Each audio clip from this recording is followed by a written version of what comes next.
بەناوی خوای بەخشندەی میهرەبان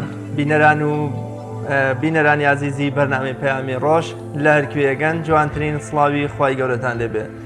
سپاس و ستایش بۆ خوای گەورە لەسەر تەواوی بەخش و نیعمەتەکانی بۆ ئێمەی مرۆڤ. درود و سڵاوی خوا بڕژێ بەسەر یانی پاکی نوری چاو و خۆشەویست و پێشەوای موسڵمانان محەممەدی کوڕی عەبدوڵڵاه صلی الله علیه وسلم. خۆشحاڵین لە بەیانیەکی دەمە و پایزانەدا بە دیداریەوەی عزیز و خۆشەویست شاد دەبینەوە و ئەڵلقەیەکی نوێی بەرنامەی پەیامی ڕۆژتان پێشکەشەکەین. بینەرانی عزیز سڵاوی خوای پەروەردگارتان لێبێت. بەرگە و بابەتەکانی بەرنامەی پەیامی ڕۆژیان ڕۆژمان وە کەمیشە پێکاتوە لە ئاسیەتەوەری سەرەکی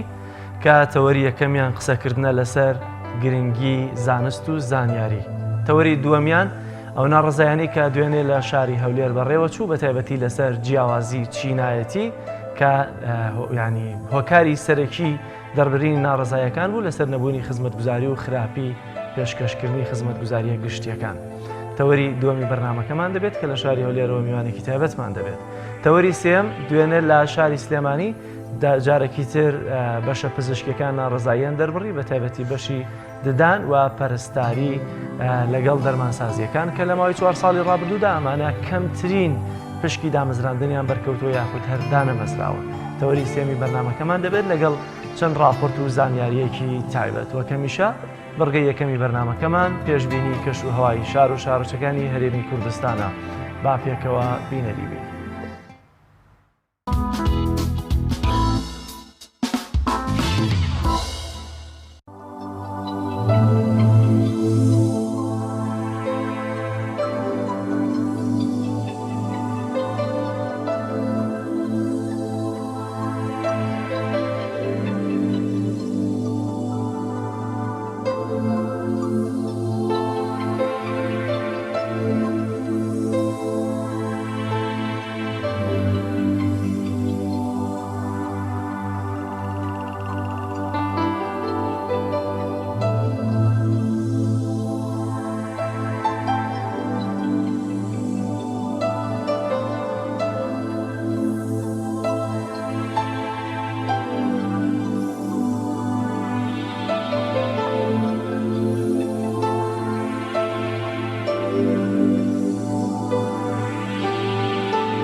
یەکێکی تر لە بڕگە هەمیشەی و لە پێشین و بەردەوامەکانی بەرنامەکەمان زانینی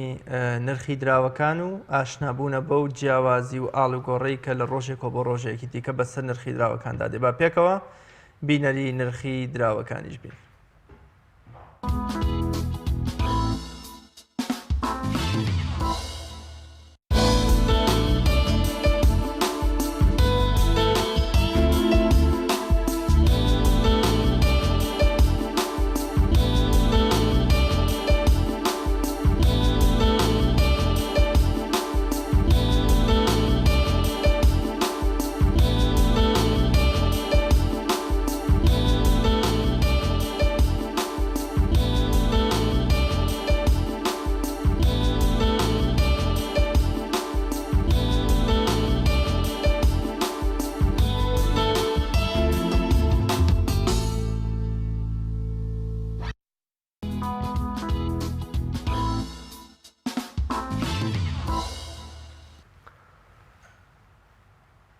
ئەو ڕووداوانەی کە لە ئەمڕۆدا بەڵام لە مێژوودا ڕوویانداوە لە بڕگەی یادەوەری ئێمە جارێکی تر دەیان خێنەوە بەر باس و خواست. با پێکەوە بینەری بڕگەی یادەوەری بین کە پێم وایە ئەمڕۆ کەمترین ڕوودا و ڕوویاندا و کەمترین کاتیشمانەیە لە بڕگەی یادەوەریدا.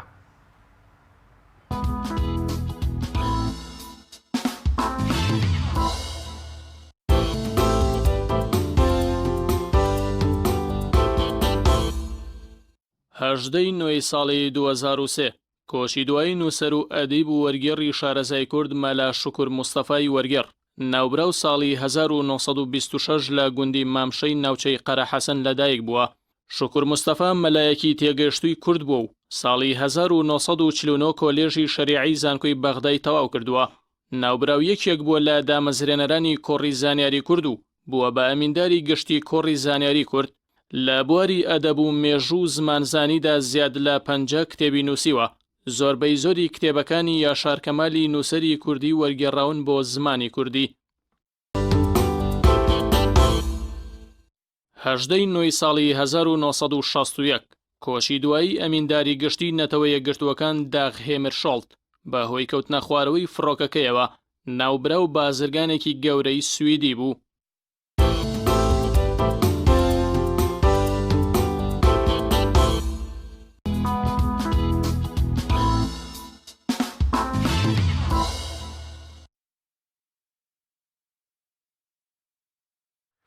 لەگەڵ دەستپێکردنی وەرزینەوەی خوێندن و بەرەبەرە نزیکبوونەوەی و ڕۆژانەی کە پێویستە خوێندکار بگەڕێتەوە ناو هەڵەکانی خوێندن، ئەنجومەنی خەلیفانی کۆمەڵی ئیسلامی کوردستان بێ بەرامبەر پێداویستی خوێندن بۆ ئەو خوێندکارە هەژارانە دابین دەکات و بەسەریانە دابەش دەکات کە لە ڕووی مادیەوە هەژار و کەم دەرامەتن. پەیامدێرمان ئازاد عومەراوایی ڤیدیۆکی بۆ ئامادەکردوین لە کاتی دابەشکردنی پێداویستی قوتابخانە بەسەر و خێزانە کەم دەرامەتە یا ئەو قوتابیە کەم دەرامەتانەدا با پێکەوە بینەری بین.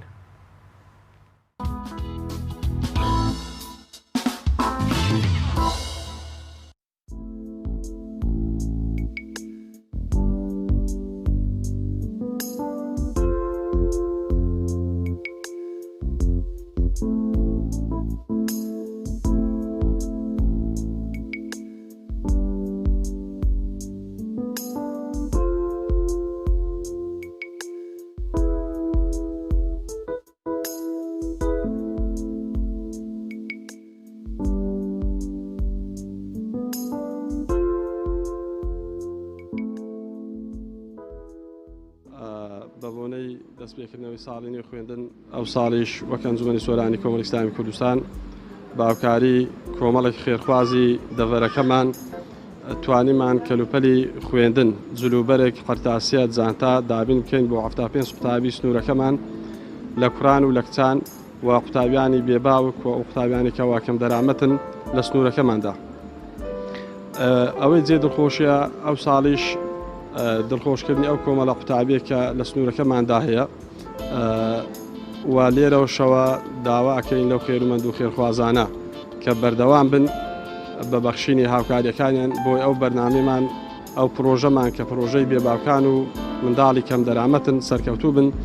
و لە هەر بۆنێکدا ئێمە پشتیوان بەخوای تەعالە هەوڵ دەدەین هاوکاریان بکەین. ئەگەر وەرزی خوێندنە لە جلوبەرگ و قوتاسیە و شتیوە، ئەگەر وەرزی سەرماوسۆڵەیە بە هاوکاریکردنی نەوت بتوانین سودمەندیان کەین. ئەگەر وەرزی ڕەمەزانە مانجی ڕەمەزانە بتوانین هاوکاریان کەین بە کۆمەکردن لە ڕووی ئازوقە و خۆراک و خواردەمەنی. لێرەوە دووبارە و سێبارە داوای دەستخۆشیان لێکەین خوای گەورە موفەقیان کە سەربەرز و سەرفرازیان کە بەردەوامیان کە هاوکاریان کردین لەو پرۆژێدا.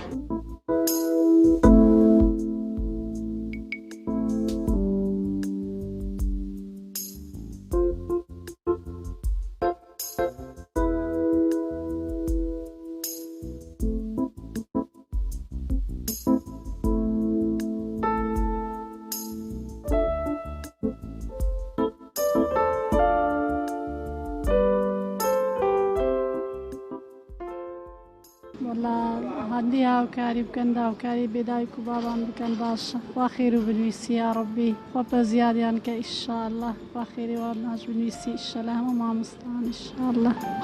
خۆ بە زیادی کە قەیران عالەم گەلێک مەغدورە وەلا دەستخۆشی لێ یەکەم یا ڕەبی خوا خێرتان بنویسی خوا جەزا بە خێرتان دەتەوە یا ڕەبی سەرکەوتوو بن بەردەوام بن هەتا لە ژیان بابن دەست و پەنجەکە و خۆش بی یا ڕەبی خوای جەزای بە خێر و داتەوە. زۆر مەمنونین، زۆر سپاسیانەکەین، سپاسی ئەو هاوکاریەکەین هەم ئێ خێرمەندەکان هەم حیزبەکەی حیزبی کۆمەڵی ئیسلامی زۆر سپاسیەکەین بە هەموو نوعچی بەسەرمانەکەنەوە بە هەموو نوعچی ئاگداری منە بە هەموو نوعچی یعنی ئاگانە خەڵکی فەقیرە لە کاتی مەکتەبێ لە کاتی وەختی سستاندادێ ڕەمەزانە بە هەموو کاتە چی هاوکاری نەکەن زۆر مەمنونیانی زۆر سپاسیانەکەین.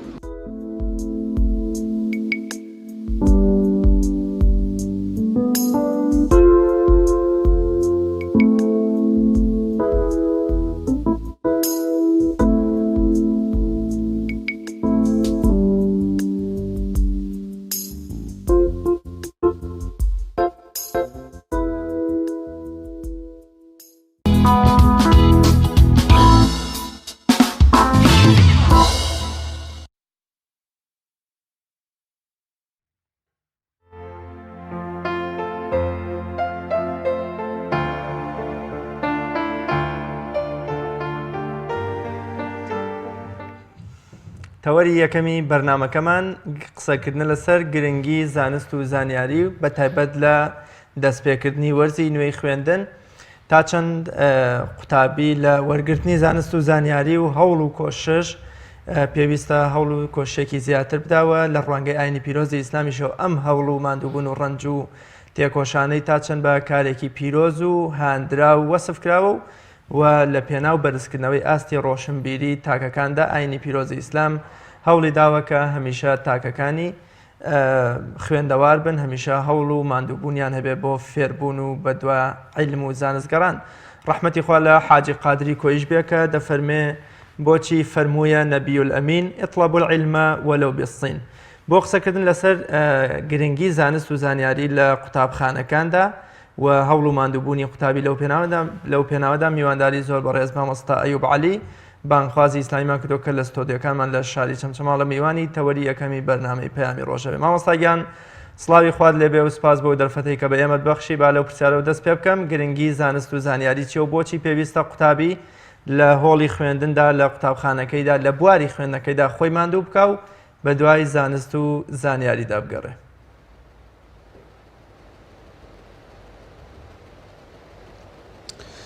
سڵاوی خوای پەروەردگار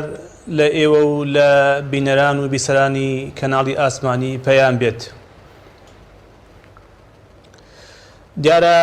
سەبارەت بە گرنگی زانست و زانیاری ئیسلام گرنگی تایبەتی پێداوە ئەتوانین بڵێن لە قورئانە لە 500 جار جێگا زیاتر باسی علمی کردووە. یعنی ئەوەندە کافیە کە خوای پەروەردگار سبحانه وتعالى کە فەرمێ قل هل يستوي الذين يعلمون والذين لا يعلمون. دیارە هەموو کاتێک زانین و نەزانین وەک یەک وان نییە چۆن ئاسمان و زەوی وەک یەک نییە ڕەش و سپی وەک یەک نییە بە بێگومان ئەتوانین بڵێین زانین و نەزانین زانا و نەزان زانا و جاهیل وەکو یەک نییە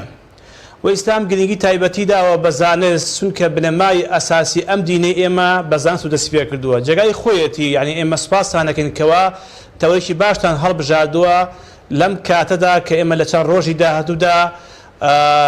ڕوبەڕووی پرۆسێکی زۆر گەورە ئەبینەوە کە ئەویش کردنەوەی دەرگای قوتابخانەکانە. یعنی لەگەڵ کردنەوەی دەرگای قوتابخانەکان دەبینین هەزاران گەنج و لاو و فێرخواز و قوتابی لە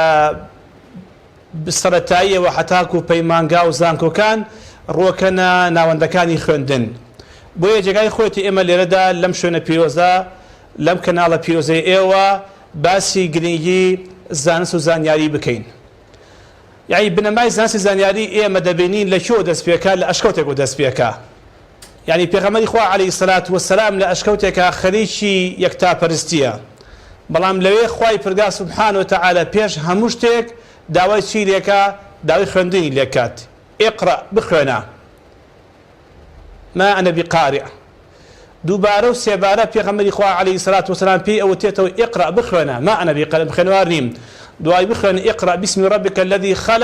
خلق الإنسان من علق اقرأ وربك الأكرم الذي علم بالقلم علم الإنسان ما لم يعلم. يعني لذا دبين لقد درسبوني إنسان دا خواي پرگار سبحانه وتعالى باسي تشيكا باسي خندن من بو أكاد أما قريقي چي من بود الأخاد قريقي زانتو زانياني من بود الأخاد. پیغمبری خواش عليه الصلاة والسلام هیچ داوایشی نکردووە هیچ دوعایشی نکردووە إلا داوایشی داوای علمی کردووە يعني ربي زدني علما. قد پیغمبری خوا عليه الصلاة والسلام نيوتە خواي پرگار مناڵم بۆ زۆر کەی خواي پرگار کەسم بۆ زیاد کەی خواي پەروەردگار ئەوم بۆ زیاد کەی إلا داوای چی کردو داوای علمی کردووە. کەواتە ئێمەش دەبێ یەکێک لە ئامانجەکانمان فێربوونی علم بێت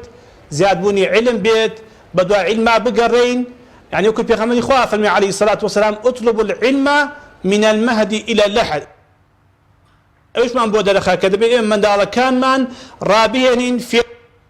بكين جورك نسال علم وطلب بيغمبر إخوة عليه الصلاة والسلام كبآيات أو هاتوا لفرموديك يفنو اللهم إني أسألك علما نافعا ورزقا طيبا وعملا متقبلا يعني بيش أوي كوا باسي رسي حلال كاو كردو ورجياوكا باسي رسي حلال كات باسي علمي بسودة كات كاتا أمش تيمان بودرخات باشي جرينجي علم من بودرخات فيسا إيمش أو بو شوي جرينجي بي بدين همو كاتيك بزاني كوا أو كسي كوا لا تسرايشي بي بيت أم لا تسرايا بردوان بيش خوي روناك أكاتوا بلام علم بردوان دواي خوي روناك أكاتوا بەردەوام دوای خۆی ڕووناک ئەکاتەوە بۆیە پێویستەکە ئێمە هەوڵدەین منداڵەکانمان بە نەبەتێکی دیکە بە شێوازێکی دیکە ئاشناکەین علم و زانست و زانیاری هە لە منداڵیەوە خۆشەویستکەین لەلایەن زۆر باشە مامۆستا کە ئێستا لە بەردەم وەرزی نوێی خوێندنداین هەوڵ و ماندووبوون و ڕەنج و شەونشینی بەشێ لە قوتابیانمان بۆ گەشتنە ئامانجێک لە ڕێی خوێندنەوە تا چەند هەوڵێکی پیرۆزە لە ڕوانگەی ئاینی پیرۆزی ئیسلامەوە زۆر جار خەڵکێک پێی وایە تەنها شەونوێژ و عیبادەت و خێرکردن هۆکاری ڕەزامەندی خوا و بەرەوخوا چوونن ئایا خوێندن و هەوڵدان و کۆش و ساعیکردن و شەومانەوە ئەمانەش دەچنە چوارچێوەی ڕەنج و ماندووبوونێکی پیرۆزەوە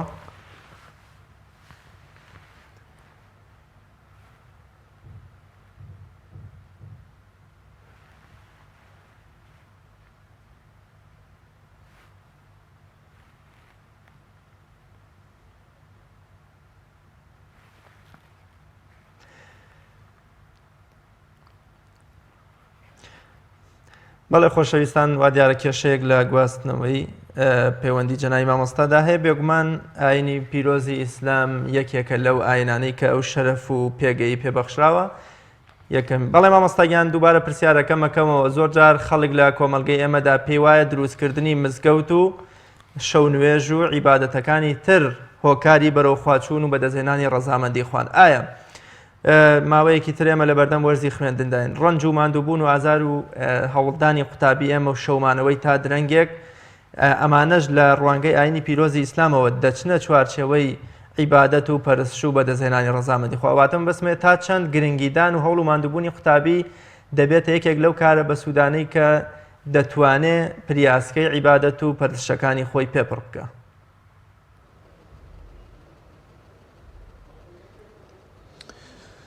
بەبێگومان هەر علمێک ئەگەر هات و سوودی بە کۆمەلگای ئێمە گەیان علمی بەسوود علمی نافع ئەجر و پاداشی خۆی هەیە وەکو پێغەمبەری خوا عەلەیهی سەلات وەسەلام فەرمێ مەن سەلەکە طەریقا یەلتەمیس فیه علما هەر کەسێ ڕێگا بگرێتە بەر بۆچی بۆ ئەوەی کەوا فێری علم بێت بەڵام ئەم علمە بەبەستی خۆی نەبێت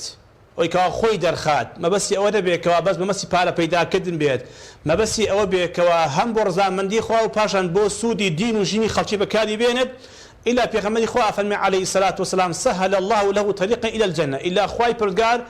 بە ئەندازەی ئەوەی کەوا فێری علم بووە ڕێگای علمی گرتوتە بەر ئەفەرمێ خوای پروردگار ڕێگای باشتی بۆ ئاسانەکات دیارە ئێمە دەبێت هەوڵدەین بزانین یەکێ لەو شتانەی کە بە کەڵکمان دێت فرمودەیەکمان هەیە کە پێغەمبەری خوا فەرمێ عەلەیهی سەلات وەسەلام إذا مات الإنسان انقطع عمله کە ئینسان کە مرد دابڕێ لە کردەوەکان إلا سێ شت بە کەڵکی دێت یەکێ لەو شتانە چییە صدقة جارية ده علم صدقة جارية أو علم ينتفع به يعني زانستي كواب بكلكي بيت كسودي بيت هل زانستي بسود بكلشي بيت أجل ما بس دنيا بيبو دنيا باداش يديتوا أجل ما بس قيامت بيت أفهم بو قيامتيش باداش يديتوا أو ولد صالح يدعو له أفهم من دارك صالح كدعاء خيري بابكات كاتل ليردا أجر كسيك هل قلي علم بيت أمانجي بدسناني علم بيت بۆ خزمەتکردنی دین و ژینی کۆمەلگای خۆی بە بێگومان ئەو کەسە مەئجورە کاکە دینداری هەر شەونوێژ نییە دینداری هەر ڕۆژ و سونەت نییە ئێمە زانانی پێشینی ئێمە ئەوەندەی جەختیان لە چیە کردەوە جەختیان لەسەر زانست و زانیاری کردوتەوە ئەوەندە دیکە باسە نەکردو کەشتی دیکە بگە بەڵێ ئەو کەسێک کەوا بێتە زانایەک پێویستەکان لەخوا بترسێت واتقوا الله ويعلمكم الله فاتقوا الله ويعلمكم الله ئینسان ئەگەر هاتوو لەخوا ترسا خوا شارەزای ئەکات کە شارەزای کرد ئەو کاتە ئەتوانین بڵێین کەڵک و سوودی بۆ دەوروبەرەکەی خۆی هەیە بۆیە باوکان و دایکانی ئێمە چین و توێژەکانی ئێمە وا نەزانکەوا دینداری ئێمە بەس نوێژە بەس ڕۆژووە بەس زەکاتە بەس حەج ئەمانە بڵێ واجبن بەڵام لەگەڵ ئەم واجبێژە ئێمە پێویستمان بە عیلمە چونکە هەر کەسێک ئەگەر هاتوو هەر کارێکی کرد ئەگەر علمی سوودی بە سوودی دەگەڵا بوو بەبێگومان ئەو کارە بەرەکەتدارە ئەو کارە سەرکەوتووە ئەو کارە لە دڵەوە ئەچێت بۆ دڵ ئەو کاتە خەڵکی لە سای ئەو علمەدا بەبێگومان سەرفرازە بن سەرکەوتووە بن چونکە هەموو کاتێک وڵاتی ئێمە بە علم پێش ئەکەوێ ئەو وڵاتانێکەوە دواکەوتون وەکاری چییە وەکاریەوەیکەوە تەکنۆلۆجیا علم زانست و زانیاری و پێویست نییە بەڵام لە هەر جێگایەکدا لە هەر بوارێکدا علم لە هەر جێگایەکا بوو بەبێگومان ئەو وڵاتە پێش ئەکەوێت زۆر باش مامۆستا لە سەرانسەری جیهاند و وڵاتاندا لە پەنای ناوی وەزارەتی خوێندن ناوی پەروەردەش دێمە بەستمەوەی تا چەند پێویستە قوتابی لەگەڵ فێربوون و خوێندندا خاوەنی پەروەردەیەکی ڕەسەن بێ و لەگەڵ خوێندنەکە بتوانێت پەروەردەیەکی جوانی بەهاکان پەروەردەیەکی ئیسلامی پەروەردەیەکی کۆمەڵایەتی و ئەخلاقی هەبێ لەگەڵ خەڵکانی ترا بە پەروەردەیەکی جوانە بەستمەوەیە زۆر جوانە لەگەڵ باڵای علم و درەختی علمیشە ئەخلاق و پەروەردەیەکی ڕەسەنیش هەبێت تا چەند پێویستە قوتابی ئەمە ئاگای لەم لایەنە گرنگە بێت کە بەرامبەر بە دایک و باوکی بەرامبەر بە هاوڕێکانی بەرامبەر بە مڵکی گشتی قوتابخانەکەی بەرامبەر بە مامۆستا و هاوڕێکانی لە داهاتووشدا بەرامبەر بەو کەسانەی کە دەبنەوە بە قوتابی یا ئەبنە نەخۆشیەم یا دەبنە کەسێک کەوا یاساکانیان ئێنە لای ئەمێکی دادوەر و مەحامی تا چەند پێویستە پەروەردەیەکی ڕەسەن هەر لە ئێستەوە بێتە هەوێنی فێربوونی ئەم قوتابیە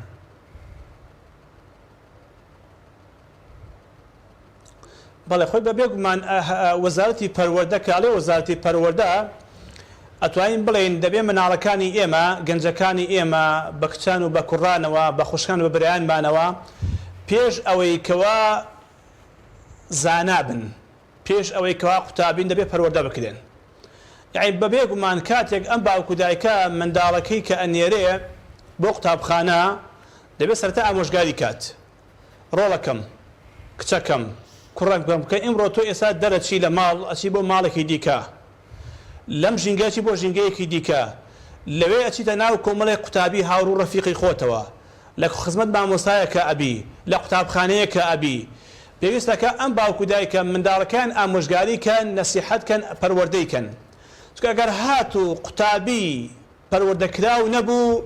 ئەو کاتە لەوانەیە عیلمەکەی بۆ خۆی هەبێت سوودی هەبێت بەڵام بۆ دەوروبەرەکەی نەبێت بەبێگومان پێویستەکە ئەم باوکو دایکە ئامۆژگاری کەن کە ئەم منداڵی چۆن پەروەردەکە یەکەم لە ڕازگۆییدا ئەمە یەک تەعامل لەگەڵ خەڵدا ڕۆ لەگەڵ مامۆستادا دەبزان چۆن قساکە چونکە مامۆستا ڕەمزی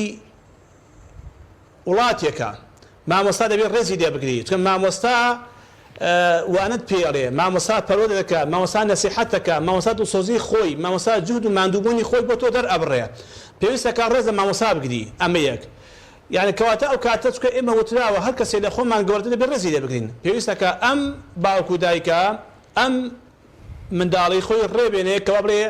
ئێمە ئیسلام فێری کردوون لەیسە منا من لەم یەرحەم سەغیرەنا وەیوقر کەبیرەنا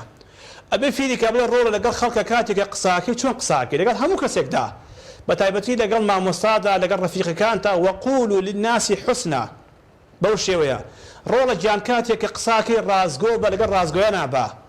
يا أيها الذين آمنوا اتقوا الله وكونوا مع الصادقين لخوا بترسوا باشا نقر رازقويانا با رولكم پێویست دەکات تۆ لەگە هاوڕێتی کەسی چاک بکەی کەسی ئەمین بکەی کەسی دەستپاک بکەی بەبینینی علمت ئیمانت ئەخلاقت هەڵسوکەوتت زیاد بکات چونکە الرجل على دين خليله ڕۆڵە گیان تۆ هاوڕێکەت چی بێ حەزەکات توش ئاوابی ئەی پێویستەکە باوکو دایک بەم شێوەیە منداڵەکەی پەروەردەکە نەوەکو خوا نەخواسا ئیشی ئێمە هەر ئەوە نییە منداڵەکانمان گەورەکەین قەڵەوکەین بەرجیان بۆ بکڕین پێویستەکە وەڵا پەروەردەیان کەین پاشان پێویستەکە بەرگ و پۆشاشیان بۆ پەیداکەین نان و بەرجیان بۆ پەیداکەین خامیان بۆ پەیداکەین پێداویستەکان ژیانیان بۆ دابینکەین کاکە قوتابی بێ پەروەردە قوتابی بێپەرۆدە سەرکەوتو نابێ والله نە باوکو دایک ئیسفادەی لێکە نە ڕەفیق ئیسفادەی لێکە نە مامۆستا ئیسفادەی لێکە ها بزانین لە هەموو ناوەندەکانی خوێندندا ئەوانەی کەوا زیرەکن بەتوانان بەتاقەتن هەمویان چیەن تو گیان کردە مامۆستای بەڕێز بەبێ گومان ئەو کەسانەی کەوا پەروەدەیەکی جوان کرابێتن لە شوێنە پیرۆزەکانە لە مزگەوتە لە کۆڵانە لە شەقامە لە بازاڕە لە هەرجێگاکە خەڵکی باش بن بەبێ گومان ئەو کەسانە زیاتر سوودیان هەیە بۆ دەوروبەرەکەی خۆیان. زۆر باشە مامۆستاگیان زۆر جار لە هەرێمی کوردستان قوتابی ئێمە دەڵێن و دایک و باوک و بەشێ لە دەسەڵاتدارانیش تەنان لە نێو هۆڵی بە کەلۆری تاقیکردنەوەی بە کەلۆریا دەڵێن چاوەڕێی تاین بوون و ئەوە ناکەن قوتابی دەڵێن من کە تاین نەبم و داهاتوم دیار نەبێ بۆچی بخوێن و خۆم ماندوو بکەم ئایا ئامانجی خوێندن تەنها بریتە لە موچەیەکی 560,000 و بریتە لە دامەزراندنی ماڵ لە ڕێی ئەو موچەیەوە کە لە ڕێی خوێندنەوە دەزەکە یا ئامانجی خوێندن زۆر بەرفراوانترە لەوەی کە تۆ خوێندن دەبێتە ژیلەمە و چرایەک بۆ داهاتوی خۆت و توانی مناڵەکانت پەروەردەیەکی جوان و ڕەسەنیان بکەین مەبەستمەوەیە ئەم قسانە دەبێت بنەهۆکاری ئەوەی کە خوێندکار و فێرخوازی ئێمە لە کوردستان سارد ببێتەوە و هۆڵەکانی خوێندن بۆ شاگردیەک بۆ ئیشێکی دەستگێڕانەیە بۆ ئەوروپا واز لێبێنێ و پێی وابێ مادەم تاین بوون لەم کوردستانیە ئەمیش پێویستە نەخوێنێت.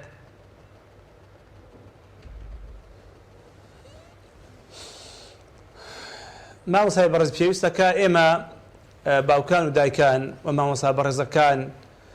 و خەڵکە بەتوانەکان دەبێت لەم قۆناغی ئێستادا جارێکی دیکە زانست و زانیاری خۆشەویستکەن لە دڵی گەنج و لا و قوتابیەکانماندا یعنی بەداخەوە گوێمان لێرە و لەوێ دەڵێ مادام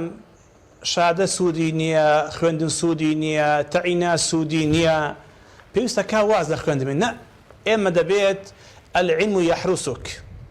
بەخوا لە هەر جێگایەکدا علمت هەبوو ئەو علمە پاسەوانی دەکات ئەو علمە پێشت ئەخات ئەو علمە سەرکەوتوت ئەکات ئەو علمە پێشت ئەخات بەڵام ئەنتە تەحرس المال بەڵام تۆ دەبێت تۆ پارێزگای لە ماڵ بکەیت تۆ پاسەوانی ماڵ بکەیت اینجا بۆیە لە هەر جێگایەکدا ئینسان علمی پێبوو بە ئەندازەی علمەکەی خۆی تواناکەی خۆی تاقەتەکەی خۆی بەبێ گومان ئەم کەسە سەرکەوتوو ئەبێت بۆیە ئەم نەبەتا ئەم شێوازە ئەم مامەڵێ باوازەی لێبین بەڵام مادام شەهادە نییە خوێندن نییە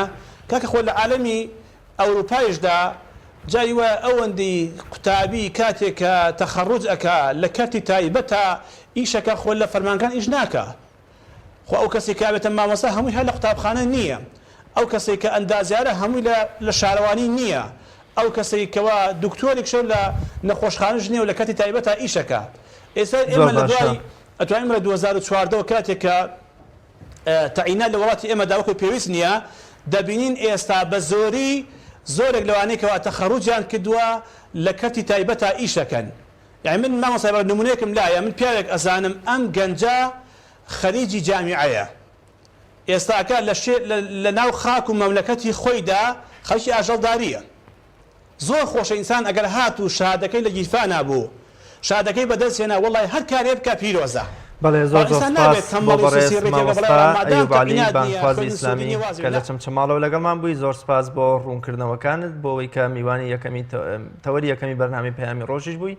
بەڵێ ئازان و خۆشەویستانم دوای ناوبڕێک لە تەوەری دۆمی بەرنامە پێتان ئەگەینەوە.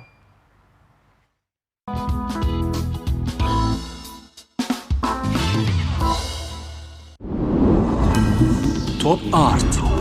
تاکە بریکاری تۆڕی میدیایی کۆمەڵ بۆ دروستکردن و بڵاوکردنەوەی ڕیکلام. تۆپ ئارت. ئایا تا ئێستا بیرت لەوە کردوتەوە کە ئینتەرنێتێکی بێسنوور بەکاربێنی یان بیرت لەوە کردوتەوە کە بۆ هەفتەیەک یان 2 هەفتە ئینتەرنێتی بێسنوور بەکاربێنی سەرەڕای هەموو ئەمانە تا ئێستا بیرت لەوە کردوتەوە کە بۆ یاری ئەلکترۆنیەکان ئینتەرنێتی بێسنوور بەکاربێنی؟ بێگومان نەخێر فانسی نێت هەموو ئەم کێشانەت بۆ چارەسەر دەکات تۆش دەتوانیت بۆ ماوەی هەفتەیەک یان 2 هەفتە یان مانگێک بەردەوام بێسنوور لەگەڵمان بیت. ئێستا خزمەتگوزاریەکانمان لەم شوێنانە بەردەستە: سلەیمانی، شارباژێر، شارە زوور، هەڵەبجە، سەی سادق، عربەت، پێنجوێن، بازیان، تاسڵوجە و زەرگوێز.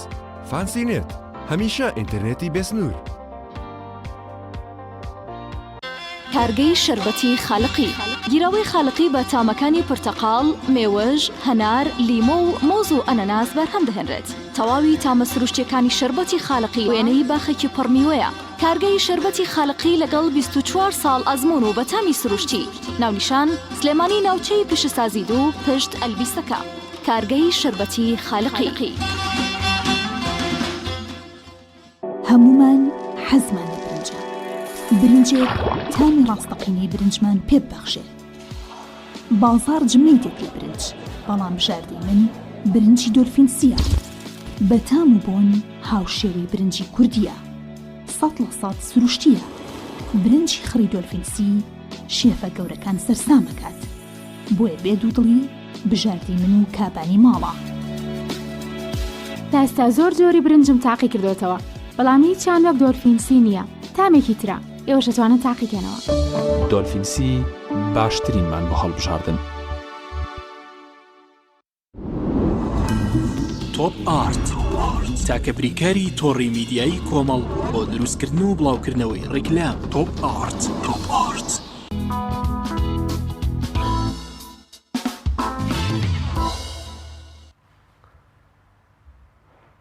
لەسەر شێوازی چۆنیەتی پێشکەشکردنی خزمەت گوزاریەکان و بە تایبەتی ئەو چینایەتیەی کە لە ناو کۆمەڵگەی کوردیدا دروست بووە کە تاکێک لە دوای ڕەنگە تاوکردنی زانکۆژ نە کارهەلی کاری دەست ناکەوێت، بەڵکو نابێتە خاوەنی ماڵێکی سادەی 100 مەتری. بەڵام لەو لاوە دەبینین هەندێک لە بەرپرسان وەک لە ناڕەزایەتیەکانی دوێنێ باسییان دەکرد ڕەنگە بە هەزاران دۆنمیان داگیر کردبێت دۆکو ماڵێکی سەر بەخۆی خۆیان. دوجار چۆنیەتی پێشکەشکردنی خزمەت گوزاریەکان خاڵی سەرەکی ناڕزایەتەکانی دوێنێ شاری هەولێر بوو. بۆ قسەکردن لەسەر جیاوازی چینایەتی و چۆنیەتی پێشکەشکردنی خزمەت گوزاریەکان لە هەولێرەوە میوانداری زۆر بەڕێز علی مەحموود چالاکی مەدەنیمان کردووە. کاک علی سڵاوی خوا لێبێت، لێەوە دەست پێەکەین ناڕزایەتیەکانی ئێوە ئایا بۆچی تەنها لەسەر خزمەت گوزاریەکان بوو؟ سەرەتا ڕێز و حرمەتم بۆ ئێوە و بۆ بینەرانی خۆشەویست و بۆ ئامادەکەرانی بەرنامە و ئەوانەی لە پشت کامیرەوە خزمەتەکەن. بڵێ دیارە لە کوردستاندا ئەوەی دەگوزارێت جیاوازی داهات یان جیاوازی موچە بەڕادەیەکە کە لە سەر ئاسی جیهاندا وێنەی نییە. ڕاستە ئەمڕۆکە لە جیهاندا کێشەیەکی سەرەکی هەیە پێڵەن کێشەی تەفاوت واتە جیاوازی داهات. ئەم جیاوازی داهاتە ڕۆژ بە ڕۆژ بەهۆی پیشەسازی زیرەک و پیشەسازی گەیاندنەوە وردەوردە زیادی کردو. بۆ نمونە لە ناو کۆمپانیایەکە وەرگین ئەگەر هەشتاکاندا جیاوازی نێوان کرێکارێک و بەڕێوەبەرێکی جێبەجێکار تەنها 58 جار بوو بێت، ئێستا لە وڵاتێکی وەکو ئەمریکا 312 جارە یان لە سویسرا 300 جارە و ئەمە ژوای کردووە لەسەر ئاسی جیهانی بژوتنەوەیەکی بەرفراوان پێیا بێت کە هەموو بە یەک پارچە باسی کەمکردنەوەی ئەو جیاوازیە دەکەن. ساڵانە دەبینین لە دافۆس کاتێک کە سەرمایەداران کۆ دەبنەوە باسی کێشەکانی خۆیانەکەن، بەڵام لە هاوزەمان لەگەڵ ئەواندا ڕێکخراوێک ئامارێک بڵاو دەکاتەوە. ئەو ڕێکخراوە پێڵن ئۆکسفام. ئۆکسفام پێش چەند ساڵێک ئەوەی بڵاو کردەوە کە داهاتی یان سەرمایەی 386 کەس بەقەدەر نیوەی هەژارانی هاوڵاتیانی جیهان با زۆر نمونەی وڵاتانی دەرەوەنێ. ئەگەر ڕاستەخۆ بینە سەر هەرێمی کوردستان، جیاوازی چینایەتی لە هەرێمی کوردستاندا چۆنە بە تایبەتی دوێنێت لە ناڕازیەتەکانتانە باسی ئەوەتان کرد کە تاکێک لە شوێنێک ماڵێکی 80 مەتری یا 100 مەتری دەست ناکەوێت. لە بەرامبەردا دەبینی شخصەیە بەرپرسار ڕەنگە بازاران دۆنیمی وەکو ماڵی شخصی خۆی هەبێت. ئایا ئەمە جیاوازی چینایەتیە؟ بۆچی ئەم نمونەیەتان دوێنێت لە ناو ناڕزایەتیەکانە بەرجەستە کرد؟ بەڵێ ئێستا چەندین بەرپرسی گەورە دەرەجەیەکان بە تایبەتی لە هەردوو بنەماڵە دەسەڵاتدارەکان نمونەی ئەم خانیانە لە هەولێری شاهەیە و لە سلێمانی شاهەیە کە 400 دۆنم زەویە کاتە 1 ملیۆن مەتر خانووی ملیۆن مەتری پێیا بووە کە ئەوان خاوەندین و لەو لاشەوە لە ڕاگەانەکان دەبینین دەڵێن زەوی نەماوە دابەشیکەین بەسەر چین و توێشەکاندا تا ئێستاکە ژمارەیەکی زۆر لە فەرمانبەران ڕۆژنامەنووسان پێشمەرگەی دێرین کە ئەو پێشمەرگانەی کە خۆیان شانازی پێواکەن و ئەو پێشمەرگانەی کە ڕاستەقینە فیشەکیان بە حکومەتەوە ناو لە کاتێکدا ئەمان هیچ پەیوەندیان بەو ئیشەوە نەبووە ئێستا ئەوان خاوەند 1 مەتر زەوینین و ئەمانیش خاوەند ملیۆن زەوین تەنها ماڵەکانیان جگە لەوەی کەوا زەوی هەموو کوردستان لە ڕووی شەرع و لە ڕووی قانون مڵکی ئەوانە بە کەیفی خۆیان تەسەڕفی پێواکەن بە کەیفی خۆیان داگیرێکن بە کەیفی خۆیان پرۆژەکانیانی لەسەر دامەدرن بە کەیفی خۆشیان دەیفرۆشن و بە کەیفی خۆشیان جاروا هەیە ئەوەی لە کەرتی گشتی بۆ داگیر بۆ نمونە معمەل بیفسەکە معمەل نەسیجی شاری هەولێر کە لە بەرچاومانیان زۆر لەو معمەل جگەرە و معمەل شەکر و ئەو معمەلانەی لە سەرتاسەری کوردستان بووە ئەبێن تەنها بە چەند فلسێک بۆ خۆیان داگیریەکەن لە چوارچێوەی شەرعەتی پێدەن کە گوایە فرۆشراوەتەوە بە کەرتی تایبەت و ئەبێت بە مڵکی ئەوان ئەم دیاردەیە زۆر باوە لە کوردستانە و دیاردەی خەسخەسە دیاردەیەکە لە کوردستاندا ڕوحی ئابووری ئەم وڵاتەی کوشت وەکو چۆن لە وڵاتانی ئەوروپای ڕۆژهەڵات لە دوای ڕوخان دیواری بەرلین بینیمان ئاینەن ئەمەش ئێستا لە کوردستانە دووبارە بۆتەوە و ئەمەش بۆتە سەربەت و سامانێکی ئەجگار زۆر لە دەستی دەسەڵاتدارانی کوردستانە کاتێک کە دەسەڵاتدارانی کوردستان بانگەشەی ئەوە دەکەن بە متمانە و بەخۆشیەوە دەڵێن ئێمە خاوەندی 30 میلیاردێرین بوونی 30 میلیاردێر نیشانەی چاکەخوازی نییە لە کوردستان نیشانەی پێشکەوتن نییە نیشانەی ئەوەیە کە لە کوردستاندا جیاوازیەکی چینایەتی قوڵوەتەوە چەند جیاوازی چینایەتی هەمیشە هەبووە بەڵام جیاوازی چینایەتی قوڵوەتەوە فەقیرەکان فەقیرتر بوونەتەوە بۆ خوارەوە خزاون و چینی ناوەندیش خزاوەتە خوارەوە و توێژێکی بچکۆلە لە ملیاردێر و لە ملیۆنێر پێگەیون و دەتوانم بڵێم زیاتر لە سەتانەوەتی سەرەت و سامانی کوردستان لە دەست ئەوانە کۆبەتەوە ئەوانەش لە لای خۆیەوە سویچەکەیان بەدەست سیاسیە دەسەڵاتدارەکانی کوردستانەوە بوو. زۆر باشە کەواتە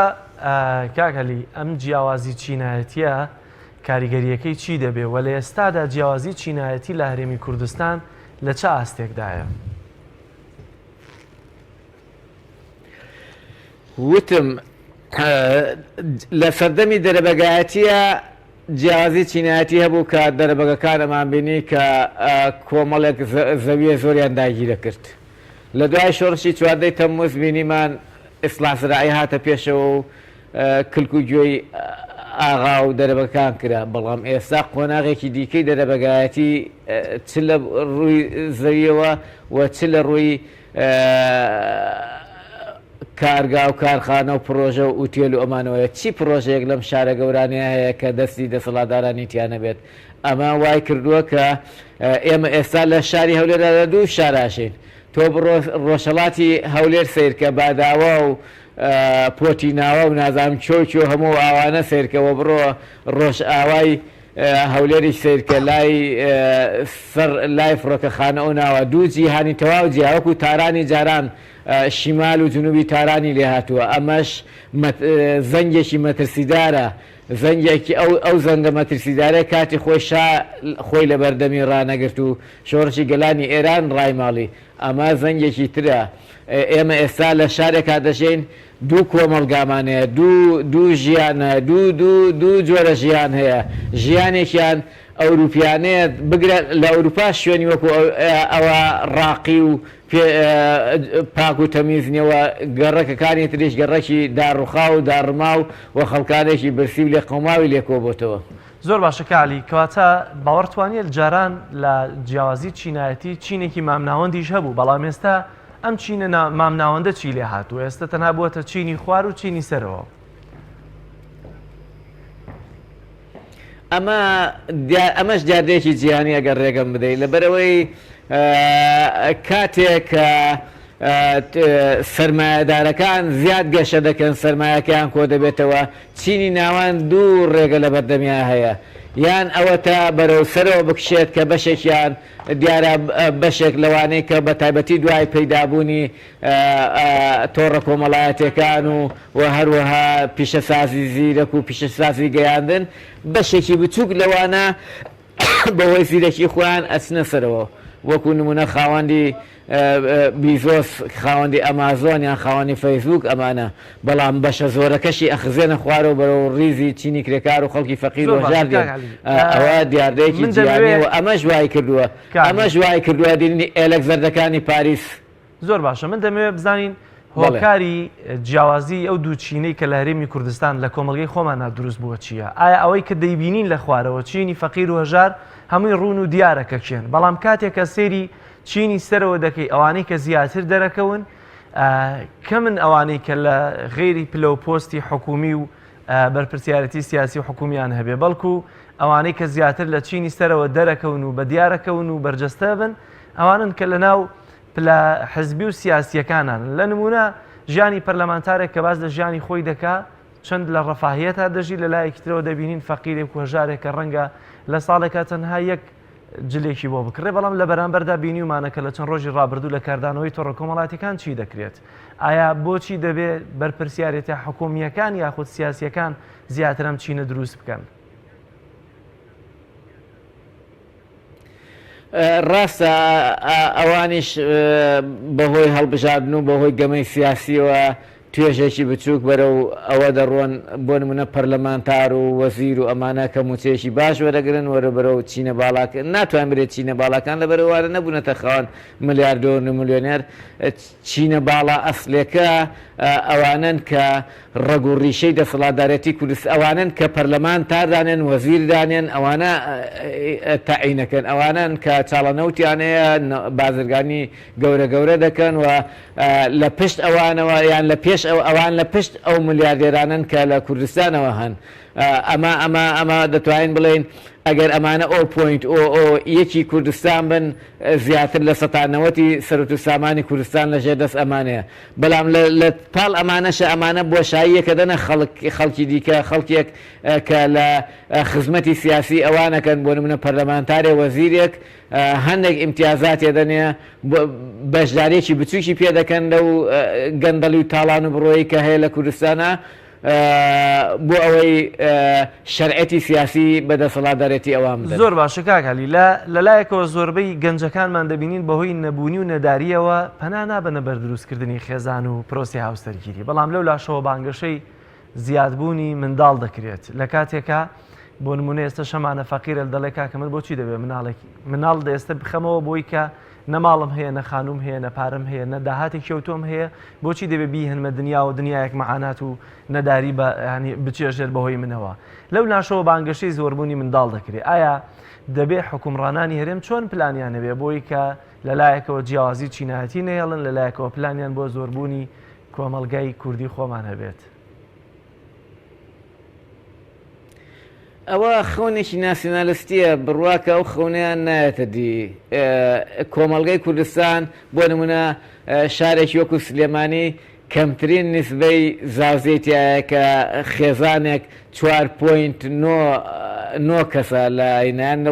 شوێنێکی وەکو زیقار 9.1 یان ئێستا دەبینین لە وڵاتانی ئەوروپا خێزان لە دابەزیندا ژمارە دانیشتوان لە پوکانەوەدا یان لە وڵاتێکی وەکو نایجر و مالی و ئەوانە ژمارەی خێزان لە 10 کەس زیاتر پێک دێنێت ئەمە پەیوەندی بە گۆڕانکاری کۆمەڵایەتیەوەیە وە لە هەمان کاتیژە هۆکارە ئابوووریەکان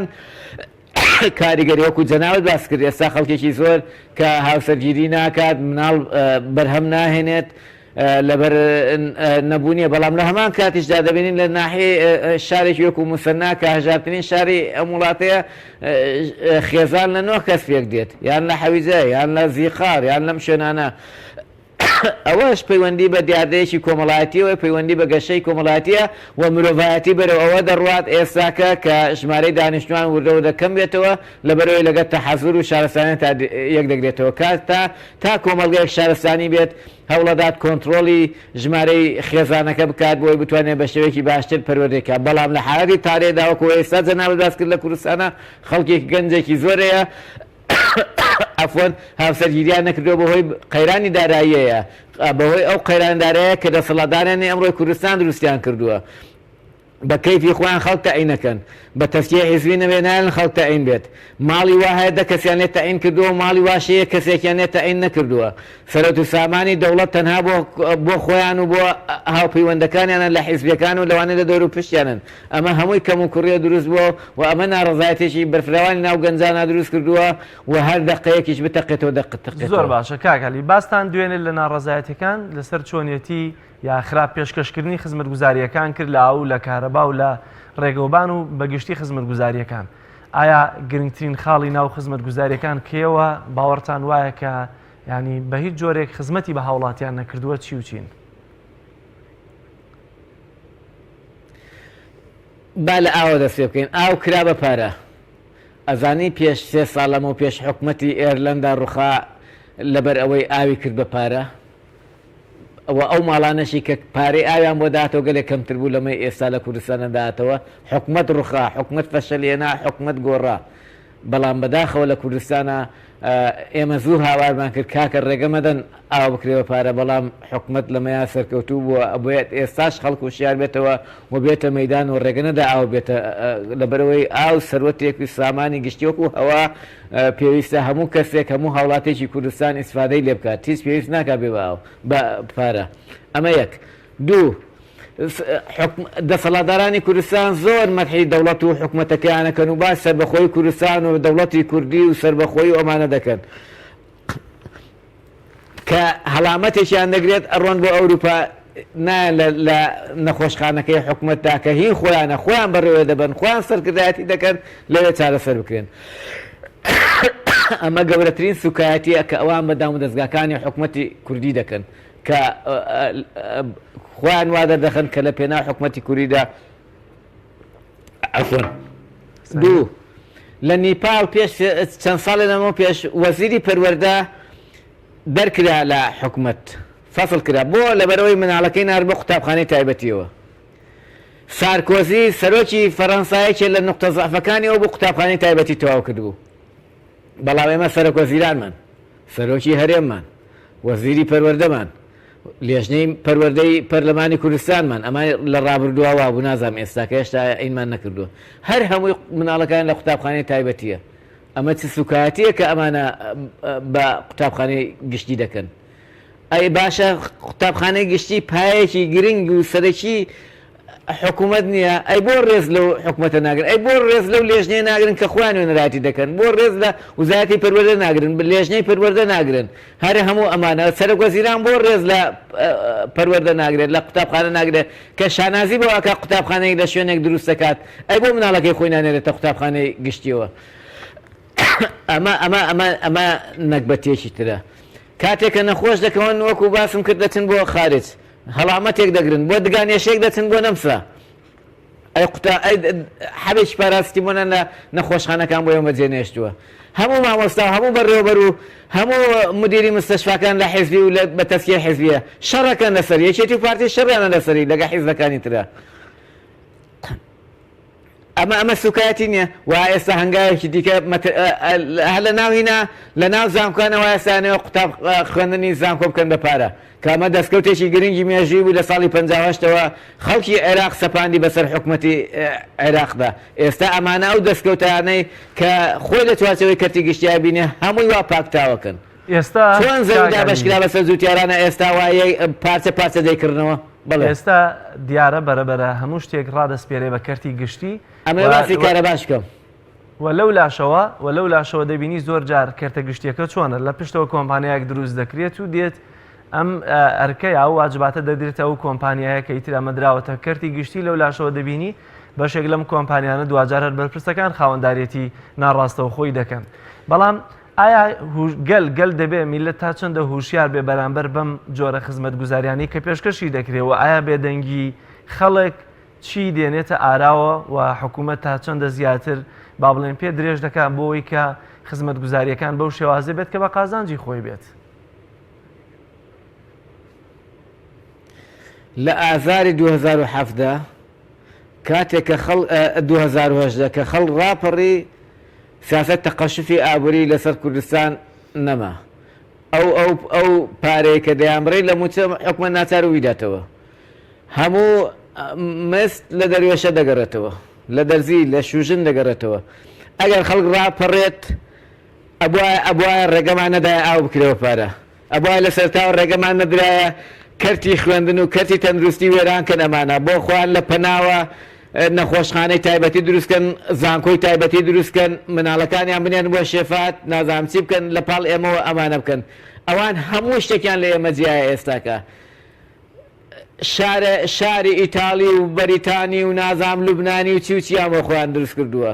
لەولاوە شاخ و گردەکانیان داگیر کردووە و کردوانە بە شاری مەحەڕەمە بۆ خۆیان کەس ناتوانێت لێی نیشتە جێبێت ئەمانە بە تەواتی بازاریان لە ئێمە جیایە نەخۆشخانیان لە ئێمە جیایە مەکتەبیان لە ئێمە جیایە مناڵیان لە ئێمە جیایە هەموو شتێکیان لە ئێمە جیایە بەڵام لەو کاتەی کە پێویستیان بە دەنگکۆکردنەوە بێ دێنەوە ناو ئێمە کەواتە کاگالی باەمە گلەی لە کالی باەمە گلەی لە بەرپرسانی وڵات نەکەین گلەی لە خۆمان بکەین تاکێک دەبێت چۆن هوشیار ببێتەوە بەرامبەر بۆی کە و خزمەت گوزاریانی کە پێشکەشی دەکرێن دەبێت چۆن بێت من هیچ گلەیم لە دەسەڵات نەکرێتەوە دەسەڵاتداران حەقی خۆیانە چۆن ڕێکلام چۆن دیماگۆگیانە خەڵکە لە خەڵەتێنن من قسەم لە خەڵکە لە ڕوو لە خەڵکە گوتم وەکو ئازاری 2010 وەکو خەڵکی ئێرلەندە نەمان هێشتا ئاو بکەن بە پارە نێرن کارەوا بکەن بە پارە وا بەڕێوە بکەن کاتێک کە قوتابخانە و نەخۆشخانەکانی وێران کرد ئەوە ڕێگەمان نەدایە ئەمە هەمووی لە بێدەسەڵاتی ئێمە لەبەرەوەی ئێمە نەهاتوویەتە مەیدان ئەگەر ئێمە خەڵکی فەقیر وەژار خۆی لە پێناو خۆی دابێت لە پێناو خۆی دابێتە چینێکی کۆمەڵاتی کاتێکە ئەتوانی ئەو ناوەی لێ بنێ بۆ نمونە چینی کرێکار کە لە پێناو خۆیان بێتە مەیدان کە لە پێناو خۆیان نهاتە مەیدان یعنی چی زۆر جارە دێنی ئەمە چینێکی کۆمەڵایەتی خەڵکی فەقیر وەژارە کرێکارە زەحمەتکێشە بەڵام لەبێتە ئالەتێک بەدەستی بۆرجوازی و بەدەستی دەست سەربایەدارانی کوردستانەوە دێتوە سەرکوتەکات ئەوە ئاسایشێکە هێرشێکا بۆت گشتی بەچکەی فەقیر وەژارە خۆ موچەکەی ملیاردێن نییە خۆ زۆر بەشیان کرێ چین ئەی باشە بۆ دێت لەبەرەوەی هوشیاری نییە تاکە ڕێگاوەیە ئێمە بێ بەربەست بینە بەیانان ڕێگە نەدەین ئاویان لێمانداگی کرد خوێندنیان لێمانداگی کرد نەخۆشخانە و پاراستیمۆلیشیان لێمانداگی کرد ئەم جانۆبەی کارەبایە هەواشیان داگیر کردووە بە مەعمەلی چەمەنتۆ و نەوت و پاڵاوگەی نەوتەوەوانە هەموو ژینگەی کوردستانیان پیس کردووە بەڵام بەداخەوە دێن دارێکە چێنن وازانە خەڵکە لە خەڵەتێنن ئەرێن ئێمە ئەمانەیە کوردستان ژینگەی پاکوێن لەولاوە حیمایی سیارەکانی 50 سیارەیە هەمووی چەند ئەومە پێویستی بە یەک جەنگەڵستانە بەس هەوای سیارەکانیان پاکاتەوە جگە لەو مەعمەل چەمەنتۆ و نەوت و ئەوانەی کە هەیەە ئەوانە دەبێت لەسەر ژینگە دادگایی بکرێن ئەبێ سزا بدرێن ئەبێ ئەدام بکرێن ئەوانە ژینگەی کوردستانی نوێران کرد زۆر باشە زۆر سپاس بۆ بەڕێز کاک عەلی مەحموود چالاکی مەدەنی لە شاری هەولێرەوە لەگەڵمانە بووی سپاس بۆ زانیاریەکانت بینەرانی عزیز دەچینە لای ڤیدیۆیەک لەسەر کۆتاییاتنی خولی قورئان خوێندن کە ئەنجومەنی دەربەندیخانی کۆمەڵی ئیسلامی کوردستان لە ماوەی پشووی هاوینەدا سازی کردو و مەراسیمێکدا کۆتایی خولەکەی ڕاگەیاند و با پێکەوە بینەرەوە ڤیدیۆ بین کە پەیامێرمان وشار محەممەد بۆی ئامادە کردوین.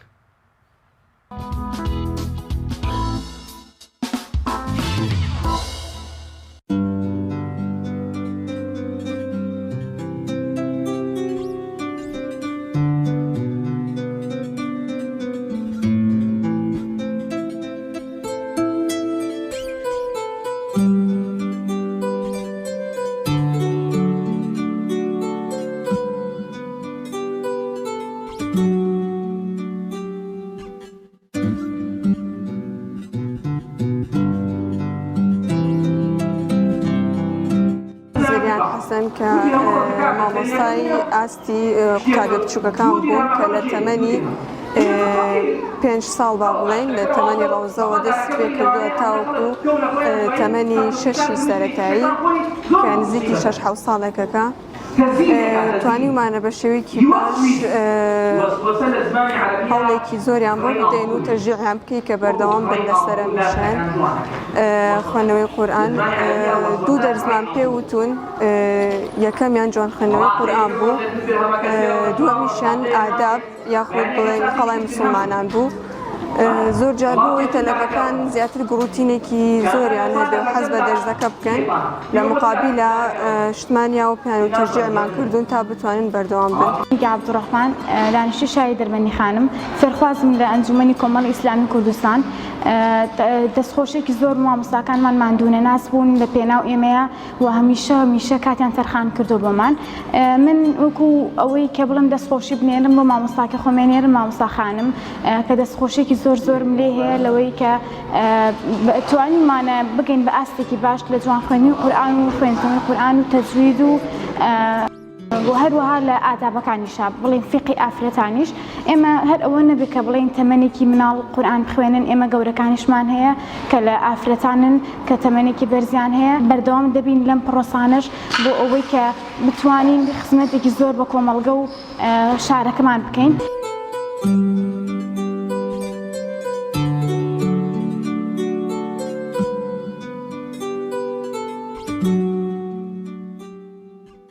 ئێمە وەکو ڕێکخراوی قوتابیان لقی دەربەندیخان بە هاوبەشی بەشی پەروەردەی ئەنجومەنی دەربەندیخان هەستان بەکردنەوەی خولێکی هاونەوی دوومانگی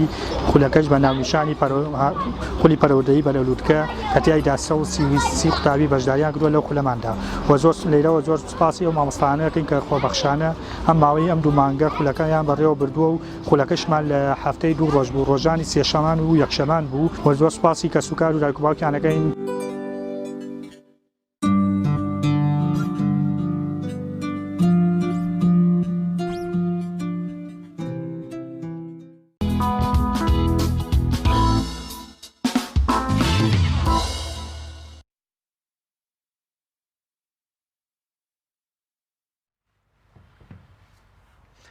تەوەری سێمی بەرنامەکەمان قسەکردنە لەسەر ناڕەزایەتی بەشێ لە دەرچوانی بەشە پزیشکەکان کە بێگومان لە چەند ساڵی ڕابردوودا دەسەڵاتدارانی هەرێمی کوردستان بەهۆی بە بیانووی قەیرانی دارایی و کەمبوونەوەی ڕێژەی تاینبوون و دامەزراندن بەشە پزیشکەکانیان بە جۆرە لە جۆرەکان تەواو پشتگوێ خستە بوو و لە چەند ساڵی ڕابردوودا لە چەند مانگی ڕابردوودا لە بەشێ لەو خۆبەخشانەش کە لە نێو فەزای تەندروستیدا لە نێو نەخۆشخانەکاندا خۆبەخشانەکانیان دەکرد تەنانەت ئەوانیش مانگرتنیان کرد مەبەستمەوەی بە جۆرە لە جۆرەکان دەسەڵات توانیوێتی تەواوی بەشە پزیشکەکان کە هۆکاری بە تەندروستمانەوە و لەش ساغی بەشێ لە تاکەکانی کۆمەڵگەن پشتگوێی خستون و لایەکی لێ نەکردنەوە بۆ قسەکردن لەسەر ناڕەزایەتی بە تایبەت بەشی پەرستاری و دەرمانسازی و ددان میوانداری هەریەک لە بەڕێزان هاوڕێ حەمەشوان نوێنەری پەرستاران و هەروەها بەڕێز ئومێد ببورن ئومێد ئازاد نوێنەری دەچوانی ناڕازی بەشی پەرستاریمان لەگەڵ لە شاری چەمچەماڵەوە سەرەتا بەڕێز کاک هاوڕێ حەمەشوان زۆر بەخێر بێت. ناڕەزایەتەکانتان لە چیەوە سەرچاوی گرتووە و هۆکاری ئەم ناڕەزایەتی ئەم کۆتایەتان بۆ چێگەڕێتەوە؟ سەرەتا زۆر سپاس بۆ میوانداریە تەمان هۆکاری ناڕەزایەتیەکان و خۆپشاندان و گردبوونەوەکان کە تەوان گردبوونەوە یەک لە دوای یەکەکان ئەمە یەکەم جار نیە ئەمە گردبوونەوەکەین و خۆپشاندانەکەین ئەتوانم بڵێم ئەگاتە 6 جار تا 7 جار ئێمە ناڕەزایەتیمان دەربڕیەوە لەبەرەوەی 4 وەجبەی دانەمەزراوی پزیشکی دەرمانسازی و پەرستاری و ددان دانامەزرێن کە ئەمە بۆ خۆی ئەگەر کۆی کەینەوانێ بە ژمارە ئەتوانم بڵێم نزیکەی 36 وەجبە بە هەر سێ پارێزگاکەی هەرێمی کوردستان لە ئێستایا دانەمەزراون. طبعاً ئێمە وەکو دەرچوانی ئەو بەشە پزیشکیانە بەپێی یاسای ژمارە 6 مادەی 3 لە ساڵی 2000 طبعاً یاسایەکی عراقی ئەمە هەر بە قانون چەسپاوە کە ئەم بەشانە کە پاڵین تەخەڕوج ئەکەن ئەبێ دابمەزرێن لەبەرەوە ئێمە 3 ساڵی دوای دەرچوونمان هەروەکو چۆنەڵی بەردەوامی سوڕی خوێندنی ئەو چەند ساڵەمانە کە خوێندومانە واتە ئەو 3 ساڵ ئەتوانم بڵێم وەکو پزیشکێک پزیشکی ددان بێ دەرمانساز بێ وەکو کەسێک بێ وەکو پەرستار ئەتوانم بڵێم ئەمە وەکو چۆنەڵی با بڵێن وەکو هین با بڵێن زیادکردنی ئەوەی کە خوێندومانە ئێمە ئەبێ عفومکەنەوە لە خزمەتم. دەچینە لای بەڕێز کاک ئومێدازاد نوێنەری دەرچوانی ناڕازی بەشی پەرستاران لە شاری چەمچەماڵەوە گرت لەگەڵمان بێ. کاک ئومێد سڵاوت لێبێ و سپاس بۆ دەرفەتەی کە لێرەوە ئێمەش لەگەڵ میوانەکەمان کاک هاوڕێ حەمەشوان نوێنەری دەرمانسازانی کوردستان تاوتوێی ناڕزایەتی ئێوەی عزیز و خۆشەویست دەکەین با بزانین قسەی جەنابتان لەبارەی پشتگوێ خستن و کەمتەرخەمی دەسەڵات و لایەنە پەیوەندیدارەکان لە دانەمەزراندن و نەبوونی هیچ پشکێک بەتایبەت لە چەند ساڵی ڕابردوودا بۆ دەرچوانی بەشە پزیشکەکان چییە؟ قسەی جەنابتان لەو بارەیەوە چییە؟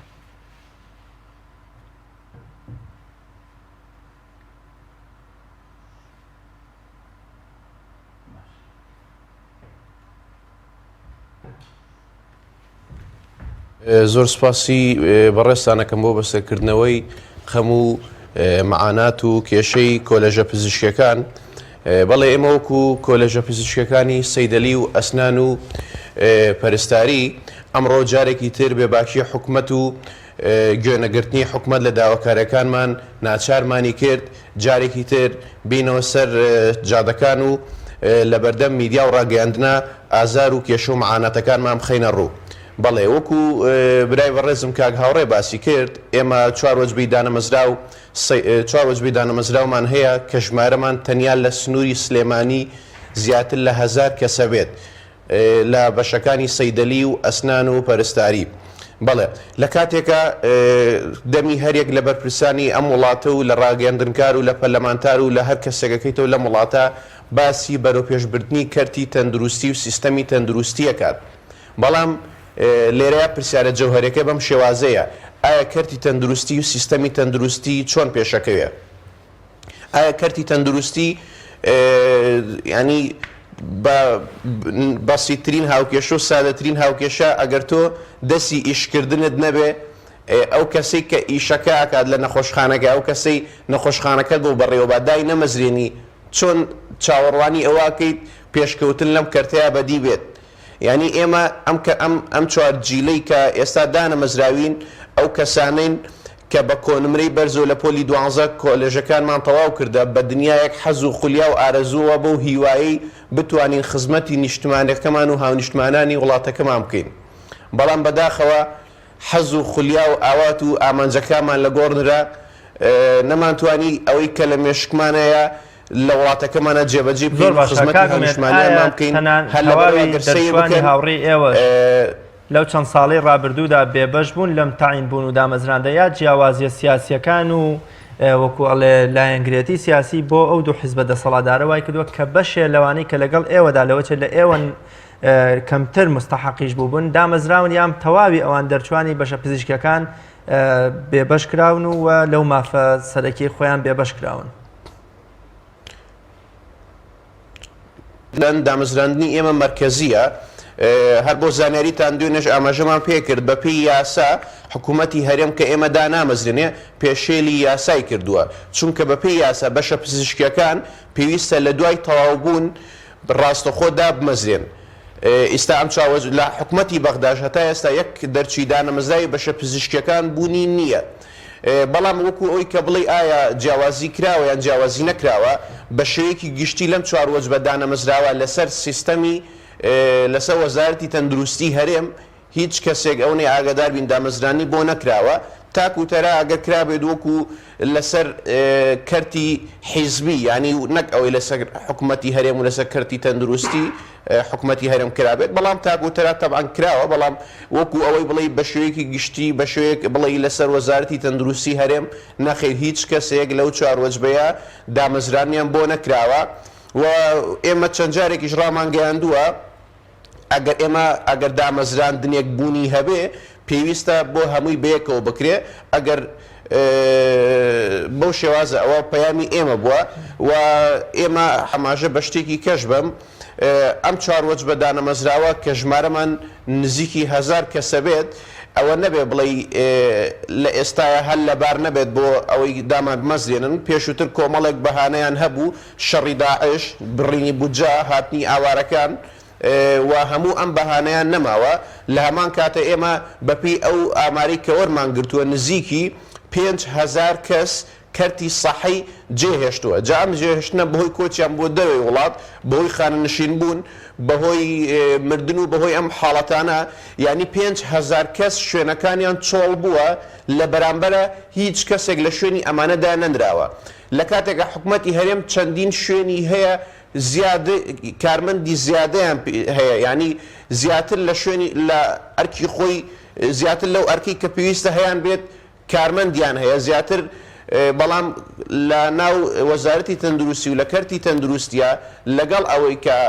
کەمی کارمەند هەیە و پێویستێکی زۆر بە دامەزراندن هەیە بەڵام حکوومەتی هەرێم زۆر بێباکانە گوێی خۆی لێ خەواندوو و وەک ئەوەی هیچ لە ئارایە نەبێت لە کاتێکە کەرتی تەندروستی گرنگترینی سێکتەرەکانی هەر وڵاتێکە بۆ پێشکەوتنی هەر وڵاتێک بۆ ئەوەی بزانی ئەم وڵاتە تا چەند پێشکەوتووە پێویستە تۆ لە کەرتی تەندروستی ئەم وڵاتە بکۆڵیتەوە چونکە تەندروستیمان ینی هەرچیمان هەوێ و هەرچیمان نەبێ گرنگتر نییە لە تەندروستیمان. زۆر باشە کاگومێت کاک هاوڕێ ئایا کەستان لە کەرتی گشتیە دامەزراوە بە تایبەتی دەبینین ئێستا نەخۆشخانەی ئەهلی هەیە و لە هەمان کاتا بەشی دەرمانسازیەکان ڕەنگە پێدانی مۆڵەتی دانانی دەرمانخانە یا شوێنەکانی تر کە بتوان کاریان تیا بکەن ئەم هەلە تا چەندە لە بەردەمیەوە یان ڕوخساوە. طبعا کاک جەلال ئێمە وەکو بەشی دەرمانسازی تەوان بەشی ددانیش بەشی شتێکی تایبەت بەخۆیان هەیە ئەویش دوای ئەوەی کە چەند ساڵێک با بڵێن دا ئەمەزرێن ئەوان کلینیکی تایبەت بەخۆیان بکەنەوانێ ئێمە ژۆکو بەشی دەرمانسازی با بڵێن دوای 2 ساڵیان 3 ساڵ لە ئیشکردنمان دامەزرانمان لە کەرتی گشتیە مەبەستمان کەرتی حکومی ینی کاڵین کەرتی گشتی مەبەستمان حکومەت کە دا ئەمەزرێن ئێمە دوای 3 ساڵ بۆمان هەیە سەیدەلەی خۆمان بکەینەوە تەمان لەو شوێنی کە لێ نیشتەجێ لێرە ئێمە بە بۆنی ئەوەی کە دانەمەزراوین لەم بابەتەش با بڵێن لەم بەشەش بێسوودین لەم حاڵەتە ئێمە ئەوەی کە زۆر زۆمیمە ینی جەختمان لەسەر کردوێتەوە لە خۆپیشاندانەکانی شاباسمان کردە یەکێک لەو شتانی کە زۆر ویمە ئێمە داوا ئەکەین لەبەر ئەوەی ئێمە هەتاوەکو دانەمەزرین ناتوانین شوێنی تایبەت بە خۆمان بکەینەوە ناتوانین دەرمانخانە بکەینەوە و خۆش دەزانی ئێمە جیلێکین ینی ئێمە کە لە با بڵێن لە فیڵدێکی تۆبیا ئیشەکەین ناکرێت بچین ئیشێکی تر بکەین ینی دوای تۆ 7 ساڵ 8 ساڵ خوێندن ناکرێت تۆ بچی کۆمەڵێک ئیش بکەی وەکو پزیشکێ لەبەر ئەوە ئێمە لە داواکاریەکانمانە ئەوەمان باس کردو و تومانە ئێمە لەبەر ئەوەی ناتوانین شوێن تایبەت بە خۆمان بکەینەوانێ بەشێک لە ناڕزایەتیەکانمان لەبەر ئەوەیە. زۆر باشە ئێوە چەندێک ئێستا 4 ساڵە بۆ نمونە دەرچوتان هەیە ناڕزایەتیەکانتان لە ڕابردوو تا ئێستا قۆناغ بە قۆناغ چۆن بووە داواکاریەکانتان ئاڕاستەیەکیە کردووە کێتان بینیوە لە پەرلەمان لە دەستی سەرۆکاتی پەرلەمان بە تایبەتی کابینەی نوێم کە پێک هات خەڵکێکی زۆر هیوای وابوو کە لە سەرەتاوە کابینەکانی تر هیچ نەبێ هەندێک خەڵک دامەزراندنیان بۆ بڕخسێت ئێوە چۆن قسەتان لەگەڵ کابینەی نوێ کردووە؟ لە ڕاستیەکە جەلال ئێمە ئەتوانم بڵێم لە خوارەوە تا سەر هۆ ڕۆشتوین با بڵێن لە بەڕێوەبەری تەندروستیەکانەوە دەستمان پێ کردووە ئەمە چوینەتە بەردەم سەحای سلێمانی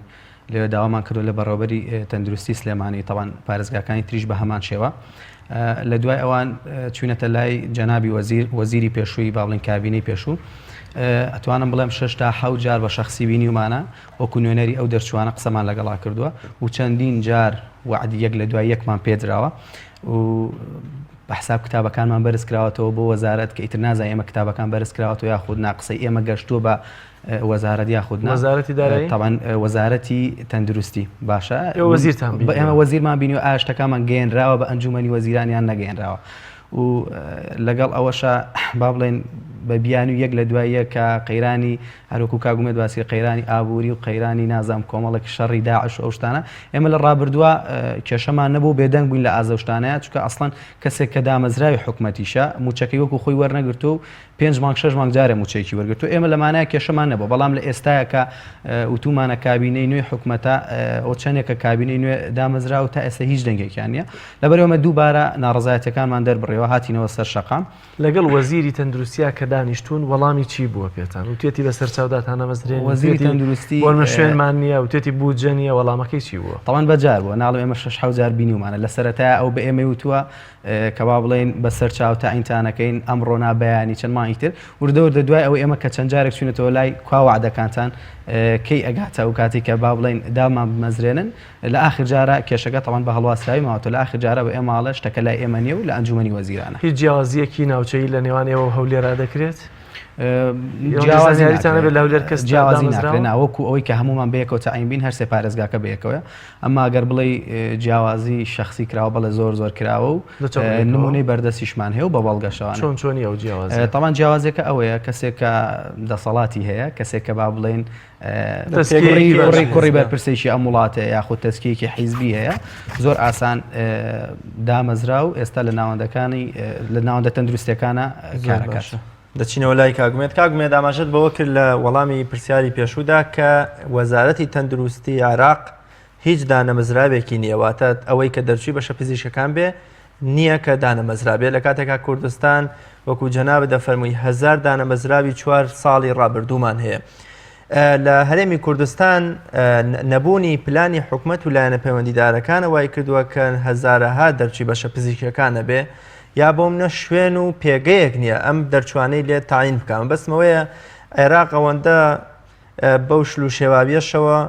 دەرچووی نەبێ، بۆچی کوردستان ئەم هەموو دەرچوی هەیە؟ لە کاتێک وەکو جەنابیش تاماژە پێیەکەی 5000 کەس بەهۆی خوێندن، بەهۆی خانشین بوون، بەهۆی سەفەر، بەهۆی مردن و زۆر شتی دیکەوە کارەکانیان لەدەستداوە دەبواە پڕ بکرایەتەوە. هۆکاری چییە کە حکومت تا ئێستا نەیتوانێت لە بری 5000 کەس 1000 کەسی تر بخاتە شوێنیان تاینیان بکە؟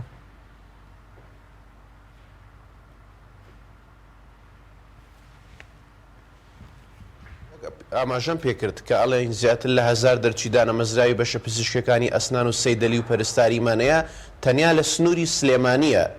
جگە لە دوو پارێزگاکەی تر، یعنی ژمارەکەی بەکۆی گشتی هەرێم حسابی بکەین زۆر زیاترەکە لەو ڕێژەیە. لەبارەوەی کە بۆچی لە حکوومەتی بەغا دامەزراندن هەیە و لە حکوومەتی خۆمان دامەزران نییە، وەک لە سەرەتاوە ئاماژەم پێی کرد بەپی یاسا پێویستە دامەزراندنی ئێمە دوانەکەوێ.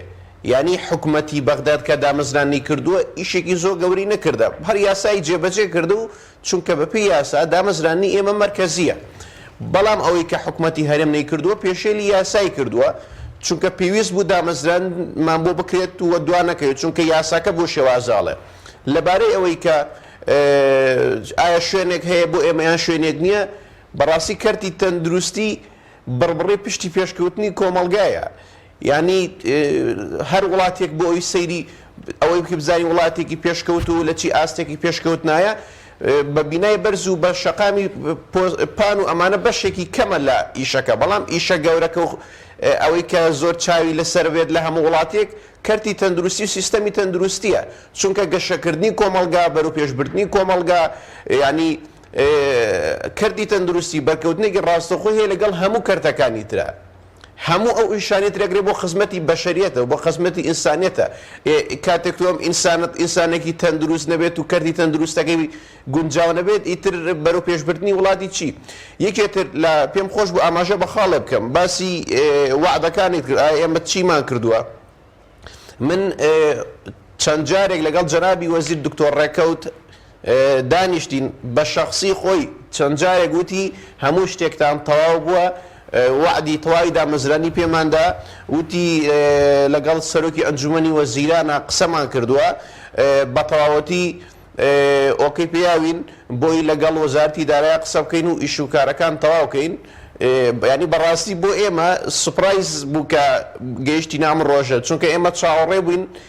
لەسەر وعد و لەسەر قسەکانی ئەو وتمان بێگومانە بێ شتێکی لێ سەوز بێ، بەڵام دووبارە هیچی لێ سەوز نەبوویەوە، دووبارە شەقامەکان بوونە تاکە هاوڕێ و تاکە پاڵپشتی ئێمە لەبەرەوە ئیسایمەوە مالیاتووە لە کۆتا گردبوونەوە وتمان چاومان نامانێت چاومان هیچ بەرپرس و بە هیچ پەرلەمانتار و وای لێ هاتووە هەر کەس ئەوێ قسەیە بکەی بیخاتە ناو بەرژەوەندی خۆیەوە. ینی ئێمە ئیشێکی پیشەیانە، ئێمە داواکارێکی پیشەیانەمانەیە، داواکارێکی ئێمە داواکاری هیچ حیزبێک نییە، هیچ لایەنێک نییە، نامانێ هیچ پەرلەمانتارە سوودی لێ ببینێ. ئێمە تاکە داواکاری کە هەمانە دامەزرانن کە سادەترین مافی خۆمانە، تەنیاوەیە داواکارەکان وا مالیات و ئیساکەنە هەر ینی نازین چاومان بە کێ بکەوێ بەڕاستی، چاومان بۆ زیرەکەوێ قسەکانی ناباتە سەر، چاومان بە پەرلەمانتارێکەکە ێسەیەکەی بۆ خۆی چوار ڕسمەگرێت و دایانێت دەچیتە نازانی بچیتە کوێ بەڕاستی لای محافظ هەستەکەی دەسەڵاتێکی وای نییە بتوانانی ئەمە دووە جێبەجێکە، ینی شوێنێک هەستەکەی شوێن نەماوە ئێمە ڕێتێ بکەین. زۆر باشە کاگومێت کاگاوڕێ بەپی یاسا مافی دامەزراندنتانەیە بە تایبەتی بەشە پزیشکیەکان، تو بڵێم ئەمری دامەزراندنتانەیە بە پێ یاسایی کە خۆتان باستان کرد، بۆچی هەر بەپی یاسا داوای ماف ناکەن و هاتە بۆچی سکاڵا تۆمار ناکەن، ناچنە بەردەم دادگا؟ هەڵبەتە ڕاست ئێمە باسی قانونەکەمان کرد کە بە یاسا ئێمە بێ دابمەزین، بەس کاک جەلال وەک لە پێشووترا بینیتان لە چەند ساڵی ڕابردووە بینیتان بە قانون ئەبێ مۆزەفێک کارمەندێکی حکومت موچەکەی لە کاتی خۆیان و ئەو بڕەپارەی کە هەیەی بۆی دیاری کراوە لە کاتی خۆیان وەری بگرێ. بەڵام بینیمان کە موچەیان بڕاو بە ئارەزوی خۆشیان پاشەکەوت یەک لە دوایە کراو قانونیش بوو، کەس توانی سکاڵا لەسەر حکومەت تۆمار بکە. سکاڵا دوجار هەندێک سکاڵا هەر تۆمار کراوە بەس ئێوە ژووک و مافێکی خۆتان دوجار ئێمە وەکو ئەوی سکاڵامان نەکردو بەڵام لە دوای ئەو خۆپیشاندانانی کە کردمان ئەگەر لە دوای ئەمە سوودی نەبێ ئێمە بە پێی یاسایی کە هەیە داوامان هەیە داوا تۆمارەکەین لەسەر حکومت کە ئیتر نازانم ئەگەر هاوڵاتێک داوا لەسەر حکومت تۆمار بکە جوابێکی ئەدرێتوانێت هەروەکوتم ئەو خەڵکە ئەیتوانی داواش تۆمار بکە بەڵام کەسی جواب ناتوانێت کەسێکی بێدەستانانەت یاسا تۆمار بکەن سکاڵا تۆمار وەگوتم ئێمە با بڵێن لە هەنگاوی دواترە نیازمان وایە کە وەکو سکاڵاش سکاڵاکە بەرینە دادگا ئەگەر جوابمان بدرێتوانێت زۆر باشە دەرفەتی ئەوتۆ نەماوە کاگومێ دێمەوە لای جەنابەت زۆر بەخێرایی گەر پێمان بڵێ پلانتان چی هەیە فشارەکانتان لە داهاتوودا چۆنە و تکەی بەتەمان نەتیجەیە وەڵامێکی کابینەی نوێم وەرگرن لەوەی کە چۆن مامەڵە لەگەڵەوە یادەکا بۆ دامەزراندن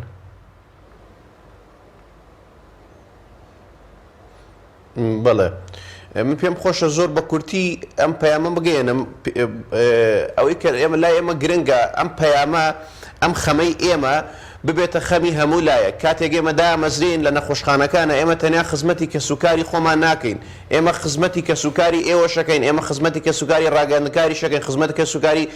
هەموو هاوڵاتیانەکەین لەبەرەوە پێویستە کاتێک من دانامەزرێم ئەم خەمە هەموو لایەک بێ باوەڕ بکەن پێویستە هاوڵاتی داوای بکە پێویستە ڕێگەاندنکار پێویستە کەناڵەکان پەرلەمانتار حیزبەکان ئەمە با تەنیا لەوەیە کۆ نەگرێتەوە کۆمەڵێک کەسێ داواکاری دامەزرانیان هەیە چونکە وەک پێم وتن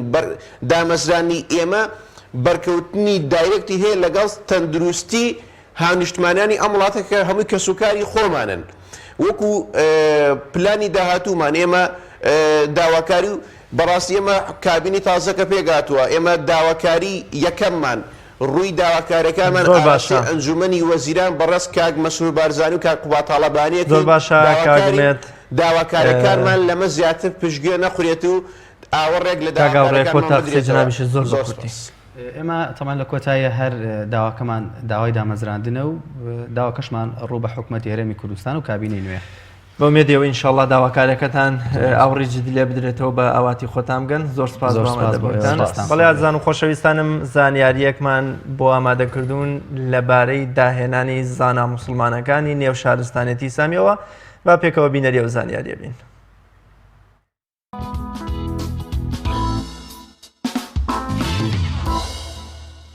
چێبوون جیهانیان بە داهێنان گۆڕی زۆرێک لە بێباوەڕان مسلمانان بە دواکەوتوو نەزان دەزانن بە تایبەتی لە ڕووی داهێنانەوە بەڵام مێژوو پێمان دەڵێت مسلمانان خاوەنی داهێنانی سەیر و سەمەرە بوون و گەر ئەوان نەبوونایە ئەوە ژیان بەم چەشنەی ئێستا نەدەبوو. داهێنانی مسلمانان کامانن. یەکەم کەس کە بیرۆکەی کامێرا دروستکردنی داهێنا زانای مسلمان ئیبن هەیسەم بوو. هەروەها دەڵێ تەنەکان ڕووناچی دەردەخەن کاتێک سەیری تەنێکی دیکە دەکەیت. یەکەم کەس کە بیرۆکەی فڕینی داهێنا عەباسی کوڕی فیرناز بوو هەرچەندە لە کاتی تاقیکردنەوەکەدا شکستی هێنا کەوتە خوارەوە بەڵام دوای ئەوە زیاتر پەرە بە بیرۆکەکەی درا. یەکەم کەس کە نەخشەی جیهانی کێشە ئەلیدریس بوو کە زۆر لە نەخشەی جیهانی ئێستاوە نزیک بوو. یەکەم کەس کە کاتژمێری دروست کرد موسڵمانێکی کورد بوو کە ناوی جەزیری بوو کە لە جەزیرەی بۆتان لەدایک بووە کە داهێنانەکەی لەسەر شێوەی فیل دروست کرد. یەکەم ئامێری پزیشکی کە دروست کرا موسڵمانێکی عەرەب بوو بە ناوی ئەبولقاسم الزەهراوی. دواتر چەندین ئامێری کە دروست کران و زیاتر بەرەو پێشچوونی بەخۆیەوە بینی.